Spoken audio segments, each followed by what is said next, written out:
반갑습니다. 대기업 회사 재무와 가치를 집중적으로 분석하는 멘토 윤수명입니다. 이번에 할 종목은 에코플라스틱이고요. 에코플라스틱 같은 경우에는 사출, 금융, 그리고 그 외에 포장까지 하는 기술력을 갖추는 회사다라고 먼저 말씀을 드릴게요. 이렇게 효율적인 일원화 체계를 가지는 회사는 많지 않습니다. 일반적으로 금형, 사출 같은 경우에는 전문적으로 하는 업체에게 외주를 맡기는 경우가 대부분이지 한 회사가 이렇게 다 모든 것을 다 하지는 않거든요. 아마 이러한 부분들 덕분에 원가 경쟁력이 있는 회사가 에코플라스틱이라고 생각을 합니다.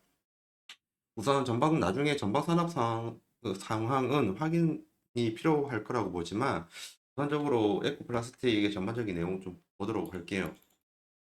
에코플라스틱 같은 경우에는 방금 말씀드린 것처럼 성형 사출도 하고요. 그리고 조립도 하고 도장도 하고 금형도 하고 마지막으로 이제 이 부분만 외주 가공주네요. 나머지 부분은 전부 다 자기들이 다 하는 그러한 회사입니다. 일반적으로 사출 같은 경우에는 사출을 전문으로 하는 회사들이 하거든요. 우선 사출이 뭔지 좀 보도록 할게요. 사출 같은 경우에는 여기다가 수지를 넣습니다. 이 수지가 PP일 수도 있고요. PS일 수도 있고, TPV일 수도 있고, 기타 등등일 수도 있겠죠.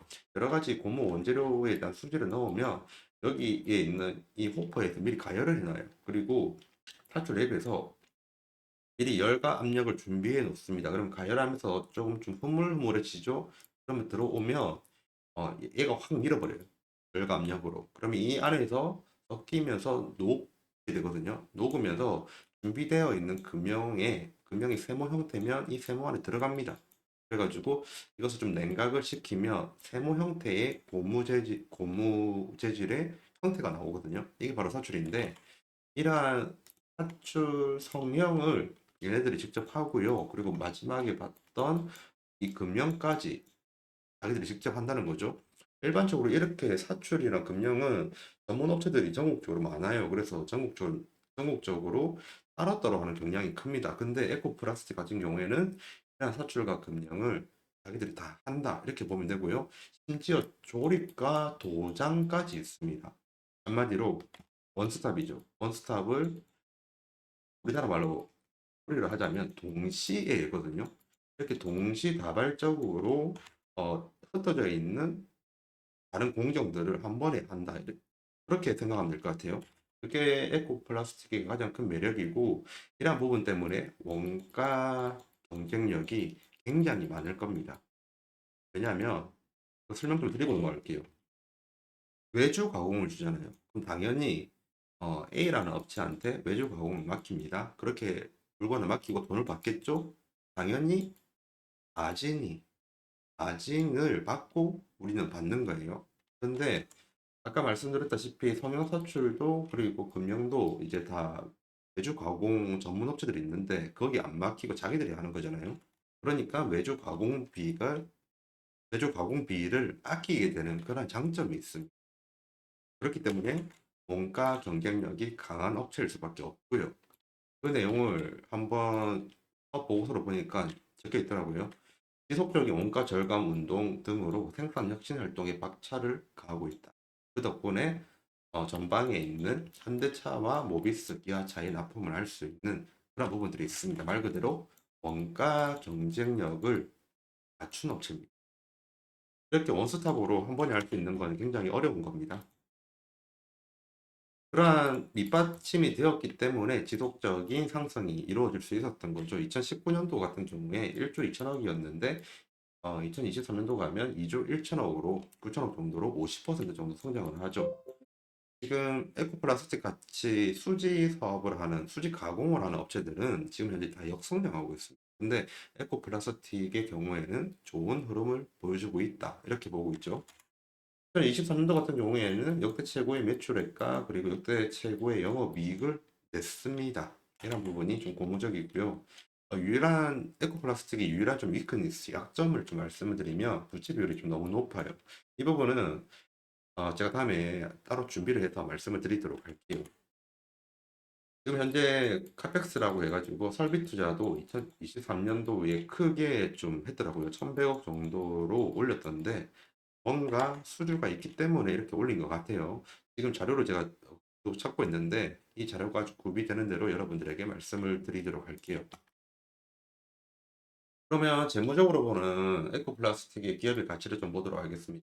제가 2023년도 말 이제 23년도 말이에요. 2023년도 말 연결 재무제표? 아닙니다. 그 재무제표 결산일 때 재무제표 결산이 일어났었을 때 나오자마자 바로 에코플라스틱의 기업 가치를 매겼습니다.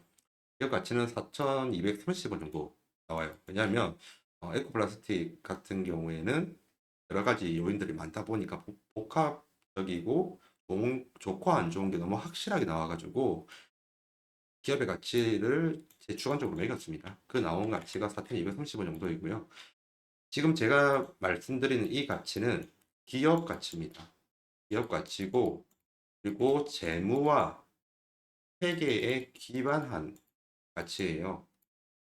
절대로 적정 주가가 아닙니다. 절대로 적정 주가가 아닙니다. 저는 기업의 가치를 여러분들에게 말씀을 드리면서 참조를 하라고 드리는 거지 적정 주가라고 말을 하는 게 아니에요.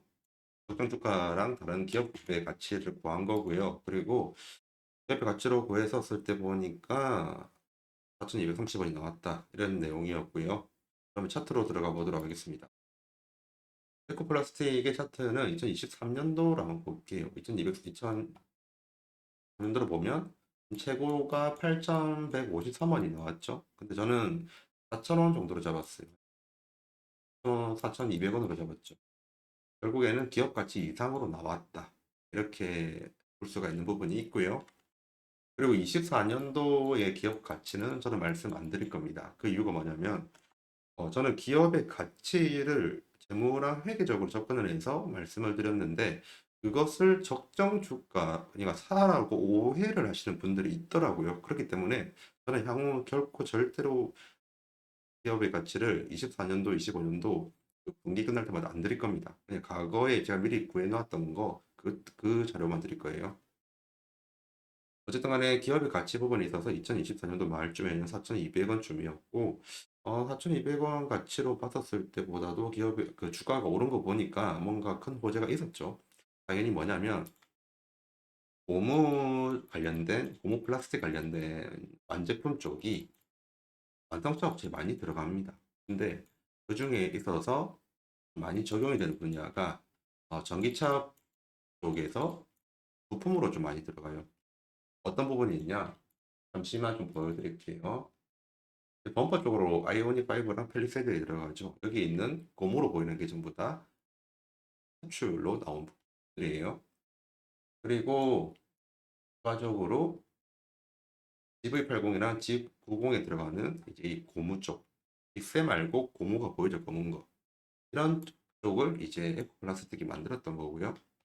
그런 고부가 제품에 들어갔었고 들어갈 예정이다 보니까 당시에 그러한 기대감이 들어가서 차트가 증시가 올라갔다 이렇게 생각을 하면 됩니다. 그 뒤로는 좀 하락을 하고 행보를 하다가 트럼프 리스크 때문에 주가가 좀 많이 하락을 했죠. 그리고 어제랑 저번 주 금요일 같은 경우에는 미국의 경제 침체 우려 때문에 주가가 하락을 했습니다. 그래서 지금 향후 주가 흐름이 좋아지려면 미국의 경제 침체 우려가 해소가 돼야 됩니다. 근데 아직 경제 침체 우려가 남아 있습니다. 이 부분도 말씀을 드리고요.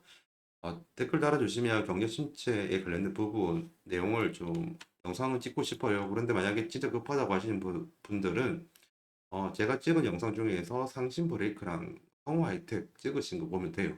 아니면 경쟁 산업까지.